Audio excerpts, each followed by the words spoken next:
3 साल के टकराव के बाद झुकी केरल की माकपा सरकार। अब पीएम श्री योजना की समीक्षा होगी। केंद्र से टकराव के बाद समझौता नया मोड़ लेता हुआ। बदलते राजनीतिक समीकरणों के बीच बड़ी खबर। 3 वर्षों से केंद्र सरकार की प्रधानमंत्री school for rising India PMSHRI योजना को शिक्षा के भगवाकरण का औजार बताकर ठुकराने वाली केरल की वामपंथी सरकार अब अपने रुख में बदलाव के संकेत दे रही है। आर्थिक दबाव और राजनीतिक समीकरणों के बीच मुख्यमंत्री पिनाराई विजयन ने इस योजना पर केंद्र से हस्ताक्षरित समझौता ज्ञापन की समीक्षा के आदेश दिए हैं। राज्य मंत्रिमंडल ने बुधवार को बैठक कर निर्णय लिया कि शिक्षा मंत्री वी शिवनकुट्टी की अध्यक्षता में 7 सदस्यीय मंत्रिमंडलीय उप समिति गठित की जाएगी जो समझौते की बारीकियों की जांच करेगी। समिति की रिपोर्ट आने तक योजना का कार्यान्वयन स्थगित रहेगा।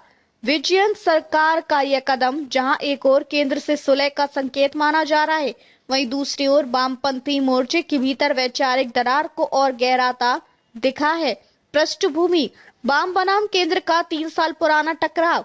प्रधानमंत्री नरेंद्र मोदी की महत्वाकांक्षी योजना PMSHRI के तहत देश भर के सरकारी स्कूलों को मॉडल स्कूल के रूप में विकसित करने की योजना है, जहां 21वीं सदी की शिक्षा, स्मार्ट क्लासरूम, हरित ऊर्जा और राष्ट्रीय शिक्षा नीति NEP 2020 के लक्ष्यों को लागू किया जाना है। परंतु केरल में माकपा और भाकपा दोनों दलों ने इस योजना का तीखा विरोध किया था। वाम मोर्चे ने इसे शिक्षा के भगवाकरण और केंद्रीकरण की दिशा में उठाया गया कदम बताया। भाकपा महासचिव डी राजा ने कहा था कि NEP शिक्षा का व्यवसायीकरण और सांप्रदायिकरण बढ़ाने वाली भाजपा की प्रतिक्रियावादी नीति है। वहीं माकपा ने इस योजना को राज्य की शिक्षा प्रणाली पर केंद्र के राजनीतिक नियंत्रण का प्रयास बताया था। आर्थिक दबाव ने बदला समीकरण। राज्य की वित्तीय स्थिति लगातार संकट में है। शिक्षण संस्थानों और स्कूलों के विकास के लिए केंद्र की ओर से मिलने वाले 1500 करोड़ रुपए के फंड पर रोक लगी थी, क्योंकि केरल ने 3 साल से PMSHRI MOU पर हस्ताक्षर नहीं किए थे। वित्त विभाग के अधिकारियों ने स्पष्ट किया कि इस योजना से मिलने वाली राशि से राज्य के 400 से अधिक सरकारी और सहायता प्राप्त स्कूलों में डिजिटल इंफ्रास्ट्रक्चर, प्रयोगशाला और शिक्षक प्रशिक्षण की व्यवस्था हो सकती थी। अब जब केरल ने योजना की समीक्षा का निर्णय लिया है, तो ये माना जा रहा है कि राज्य धीरे धीरे इस योजना के साथ संशोधित शर्तों पर आगे बढ़ सकता है, ताकि केंद्र से आर्थिक सहयोग तो मिले, लेकिन राज्य की शैक्षणिक स्वायत्तता पर आंच न आए। LDF के भीतर वैचारिक मतभेद गहराई।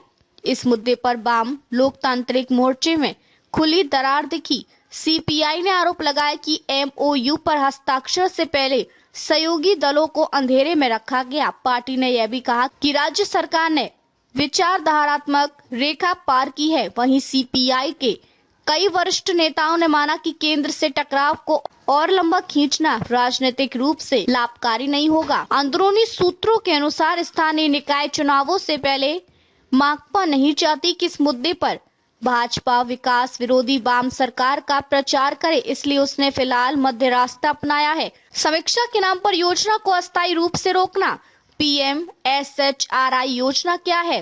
केंद्र सरकार की पहल के तहत देश भर में लगभग 14,500 स्कूलों को मॉडल स्कूलों के रूप में विकसित किया जा रहा है। प्रत्येक स्कूल को 2 करोड़ रुपए से 3 करोड़ रुपए तक का वित्तीय सहयोग दिया जाता है। योजना का उद्देश्य है हर बच्चे को गुणवत्ता युक्त, तकनीकी रूप से सशक्त, समावेशी और हरित शिक्षा वातावरण प्रदान करना।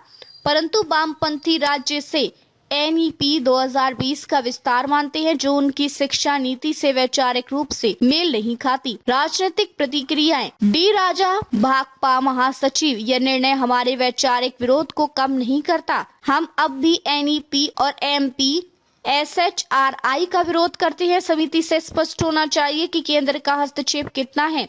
वी शिवनकुट्टी, शिक्षा मंत्री, राज्य ने MOU पर हस्ताक्षर केंद्र की शर्तों पर नहीं बल्कि समीक्षा के अधीन किए हैं। राज्य की शिक्षा नीति पर किसी तरह का समझौता नहीं होगा। कांग्रेस नेता VD सतीशन, माकपा सरकार अवसरवादी राजनीति कर रही है। पहले केंद्र का विरोध और अब धन के लिए झुकाव। आगे का रास्ता सदस्य समिति को 1 महीने के भीतर अपनी रिपोर्ट सौंपनी है। यदि इसमें संशोधन सुझाए जाते हैं तो केरल अपने स्तर पर PMSHRI की स्थानीय रूपांतरित नीति लागू कर सकता है।